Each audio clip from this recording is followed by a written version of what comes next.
ഞാൻ മനസ്സിലാക്കിയ ഒരു കാര്യം, one thing I understood was, അവർ തമ്മിൽ ഗുരുതരമായ പ്രശ്നങ്ങളൊന്നും, അങ്ങനെ വലിയ serious വഴക്കുകളൊന്നുമില്ല. there are no serious problems among them. എന്നാൽ ഈ ഇവിടെ ഇരിക്കുന്ന ചില കപ്പിൾസ് തന്നെ എന്നോട് പറഞ്ഞൊരു കാര്യം, If the couples who are present here, they only told like this, ഞങ്ങൾക്ക് തമ്മിൽ സംസാരിക്കാൻ സമയമില്ല, അതാണ് പ്രശ്നം. oh, the greatest problem is that we do not have a proper communication. അതുകൊണ്ട് ഞങ്ങളുടെ intimacy വളരുന്നില്ല. So that is why the intimacy is not growing. പ്രത്യേകിച്ച് വഴക്കൊന്നുമില്ല, Peculiar problem is not there, പക്ഷേ ഞങ്ങൾക്ക് ഒരുമിച്ച് ഒന്നായിട്ട് പോകാൻ ഒക്കുന്നില്ല. but together we are not able to go along. എന്താ കാര്യം? What is the reason? സമയമില്ല. There is no time. ജോലിയുടെ ഷെഡ്യൂളിലുള്ള വ്യത്യാസങ്ങൾ, All the schedules and work life. പ്രിയപ്പെട്ടവരെ, ഇത് പ്രശ്നങ്ങൾക്കൊരു കാരണമാണ്. This is one of the reasons of conflict. നന്നായിട്ട് ആശയവിനിമയം ചെയ്യണം. Proper communication is important. ഞങ്ങളൊക്കെ വളരെ തിരക്കുള്ള ആളുകളാണ്, ഞങ്ങൾക്കും ഉള്ള വലിയൊരു പ്രശ്നമാണിത്. We are also so much busy, tied up with schedules. This is one of the problems. അപ്പോ ഒരു ദിവസം പലപ്പോഴും എന്റെ ഭാര്യ എന്നോട് പറഞ്ഞിട്ടുണ്ട്, നമുക്ക് തമ്മിൽ സംസാരിക്കാൻ നേരം കിട്ടുന്നില്ല. Sometimes brother's wife also points out that, oh, we also don't get the time to talk. അപ്പൊ ഞങ്ങൾ ഒരു കാര്യം തീരുമാനിച്ചു. One thing we decided, വീട്ടിലുള്ള ദിവസങ്ങളിൽ the time that we are at home, വൈകിട്ട് കസേര എടുത്ത് വീടിന്റെ വെളിയിലിരുന്ന് വർത്താനം പറയും. we'll take chair and outside the home we'll talk to each other. ചിലപ്പോഴൊക്കെ ഒക്കുന്നുള്ളൂ, പക്ഷെ ഒക്കുന്നുണ്ട് ചിലപ്പോഴൊക്കെ. It is just an occasional thing, but then we make it a point. Iraq യുദ്ധത്തെ കുറിച്ചോ ക്ലിന്റനെ കുറിച്ചോ ഒന്നും അല്ല സംസാരിക്കുന്നത്. We don't discuss about Iraq conflict or about Clinton. വെറുതെ ഇരുന്ന് വർത്താനം പറയാം, അത്രേ ഉള്ളൂ, അല്ല സീരിയസ് മാറ്റേഴ്സ് ഒന്നും അല്ല. But it's a common fellowship, no serious thinking in there. അപ്പൊ നല്ല സജഷൻ ആയിട്ട് തോന്നി. We thought that is a good solution. അപ്പൊ എന്റെ ഭാര്യ ഒരു ക്ലോസ് വെച്ച്, she also put a clause before me. അങ്ങനെ ഇരിക്കുമ്പോ ന്യൂസ് പേപ്പർ കയ്യിലെടുക്കരുത്. If you are sitting like this, don't bring the newspaper in between. കാരണം നമ്മൾ ഈ ടൈം മാനേജ്മെന്റ് ഒക്കെ പഠിച്ച് ഒരേ സമയത്ത് രണ്ട് കാര്യം ചെയ്യാൻ നോക്കുക. Because of the time management that we are studying, we try to do a couple of things together. തമ്മിൽ ആശയവിനിമയം നടത്താത്തതുകൊണ്ട് ഇന്റിമസി വളരുന്നില്ല.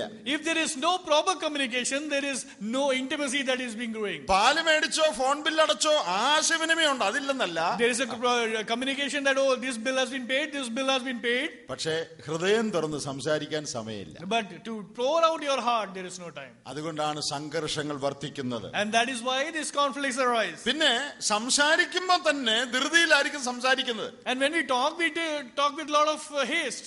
അതിലും ഭയങ്കര ടെൻഷൻ ബിൽഡപ്പ് ചെയ്യും ചിലപ്പോ. And that also can bring a lot of tensions. ഒരേ കാര്യം രണ്ടുപേര് പറഞ്ഞ് വഴക്കുണ്ടാക്കും. One thing they will tell and they will quarrel. രണ്ടുപേരും പറയുന്ന ഒരു കാര്യം തന്നെയാ. They are telling the same concept. പക്ഷേ അവര് വഴക്കുണ്ടാക്കും. But there will be a quarrel. അപ്പൊ നിങ്ങൾ ചോദിക്കും, ഒരേ കാര്യം പറഞ്ഞ് എങ്ങനെ വഴക്കുണ്ടാക്കുന്നതെന്ന്. You will say that how can they quarrel on one subject? ഒരു ഉദാഹരണം ഞാൻ പറയാം. I'll tell you one illustration. ഭർത്താവ് പറയാണ്, The husband says like this. അത് തമ്മിൽ വലിയ വ്യത്യാസമൊന്നുമില്ല. They will say that there is no difference between that. There isn't much difference between them. There is much difference between There them. isn't much difference. Yeah, isn't there is? തമ്മിൽ വലിയ വ്യത്യാസമൊന്നുമില്ല. There isn't any much difference there. അപ്പൊ ഭാര്യ പറയാണ്, Wife will say like this. അല്ലല്ല, അത് തമ്മിൽ കുറച്ച് വ്യത്യാസമുണ്ട്. Say that there is some difference there.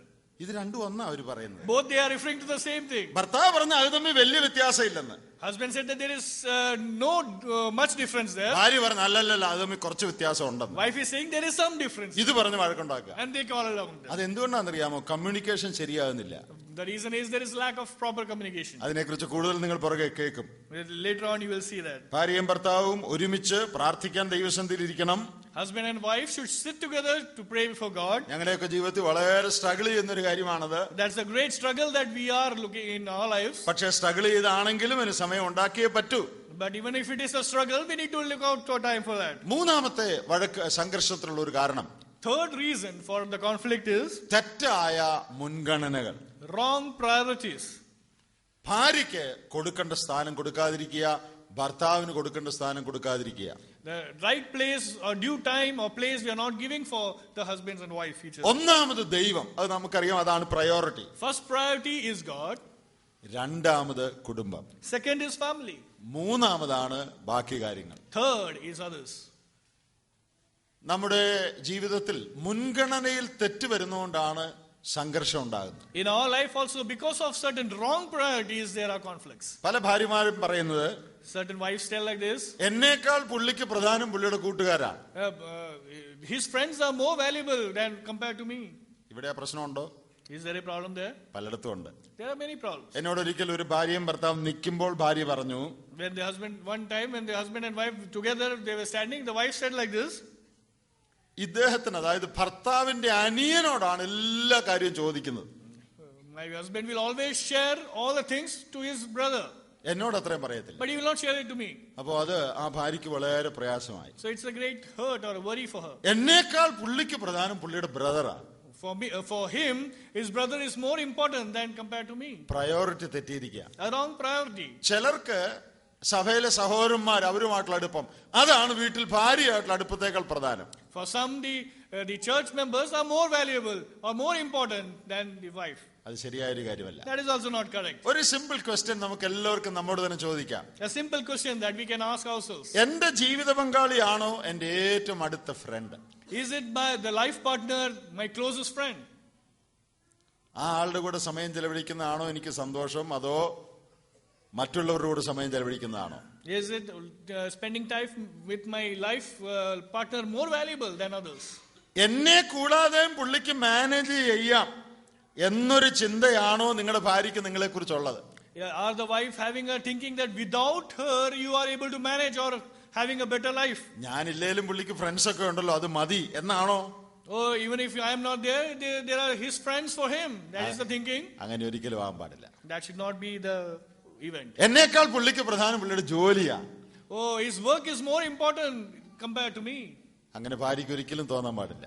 Never the wife should have that thinking. ചിലപ്പോ ജോലിയുടെ തിരക്കുകൊണ്ട് എപ്പോഴും ആഗ്രഹിക്കുന്ന പോലൊക്കെ ഒരുമിച്ചിരിക്കാൻ പറ്റിയില്ലെന്ന് വരാം. Sometimes because of the job priorities or important schedules, you will എന്നാൽ not be able to sit ഭാര്യയ്ക്ക് ഒരു കാര്യം ഉറപ്പുണ്ടായിരിക്കണം, തിരക്ക് കൊണ്ട് അധികം എന്റെ കൂടെ ഇരിക്കാൻ ഒക്കുന്നില്ലെങ്കിലും ഞാനാണ് എന്റെ ഭർത്താവിന്റെ ജീവിതത്തിൽ ഏറ്റവും പ്രധാനപ്പെട്ട ആളെന്നുള്ള ഉറപ്പ് എപ്പോഴും ഭാര്യയ്ക്ക് കൊടുത്തുകൊണ്ടിരിക്കണം. But that concrete faith that yes, even though because of the short tightness or busyness, maybe he will not be able to look after, but his ultimate aim or important person is wife for him. നാലാമത്തെ ഒരു കാരണം, Fourth reason, തെറ്റായ പ്രതികരണങ്ങൾ. wrong reactions.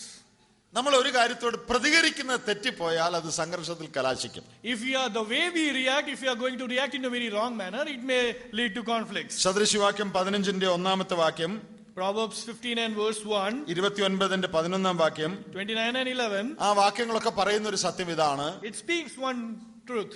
മൃദുവായ ഉത്തരം കോപത്തെ ശമിപ്പിക്കുന്നു.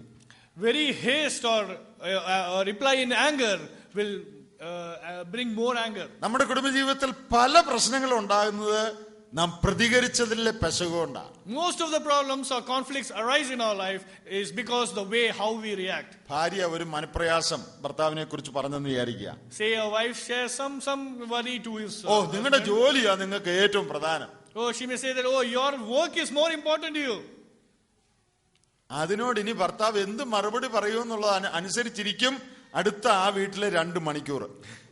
So the next 2 hours will depend on how that husband reacts to that.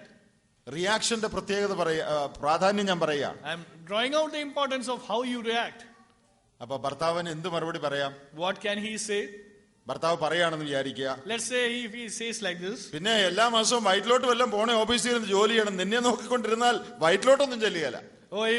If you have to monthly get something for your stomach, then if you sit like this, you will not be able to do that. അപ്പൊ ഭാര്യ അതിന്റെ മറുപടി പറയും. The wife will answer like this. അപ്പൊ പിന്നെ പ്രശ്നമായി. Then there will be a problem. എന്നാ ഭർത്താവ് ഇങ്ങനെ പറയാന്ന് വിചാരിക്കുക. But let's say he answers like this. എന്റെ പൊന്നെ, നിന്നോട് സ്നേഹമില്ലാഞ്ഞിട്ടൊന്നും അല്ല, നിനക്കറിയാമല്ലോ എന്റെ ബോസിന്റെ കാര്യം, എന്നെ വിടുന്നില്ലടി, അതുകൊണ്ടല്ലേ ഞാൻ വരാത്ത, അല്ലാതെ നിന്നോട് എനിക്ക് പിണക്കുള്ളതുകൊണ്ടാണോ? Oh dear, how it's not that because I don't love you, it's because of my boss is such that I am forced to handle like this. അപ്പൊ ആ ഭാര്യയ്ക്ക് അത് മനസ്സിലായി. The way it hits her.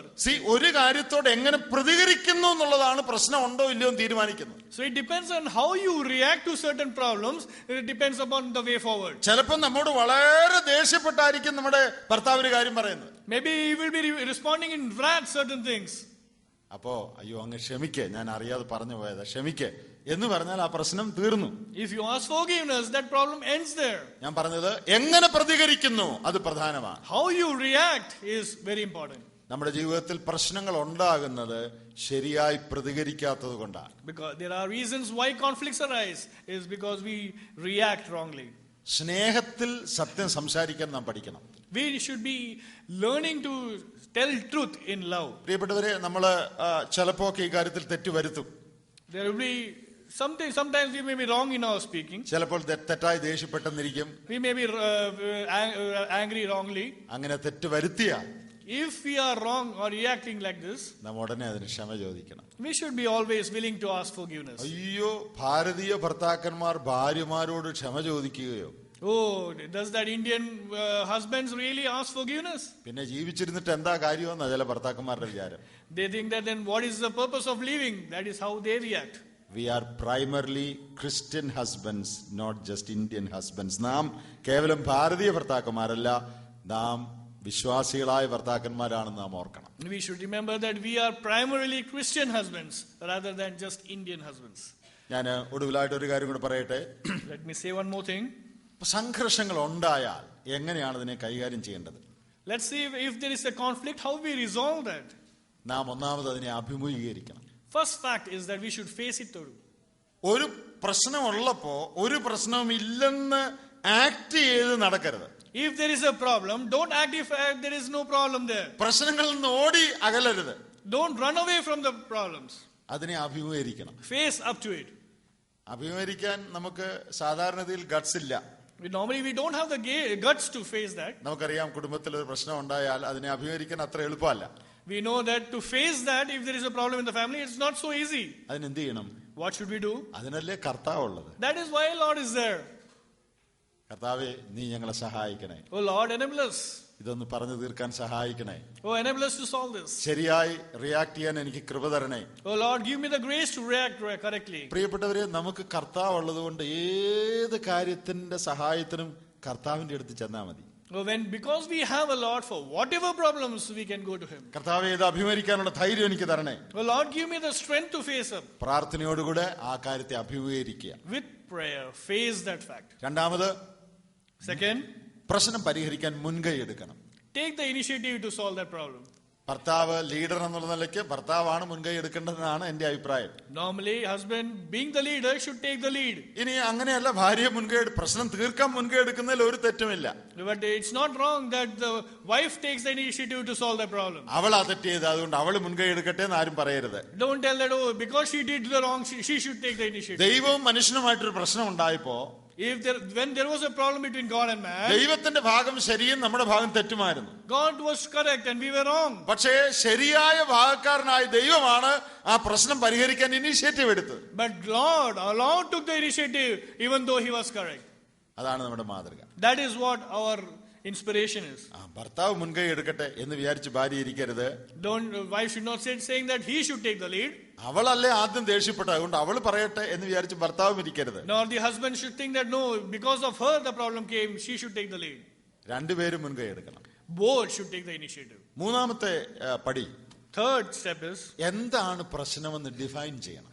exactly define what is the problem. ആ പ്രശ്നത്തിന്റെ അടിയിലേക്ക്, അതിന്റെ മൂല കാരണത്തിലേക്ക് പോകണം. We need to go to the root of that problem.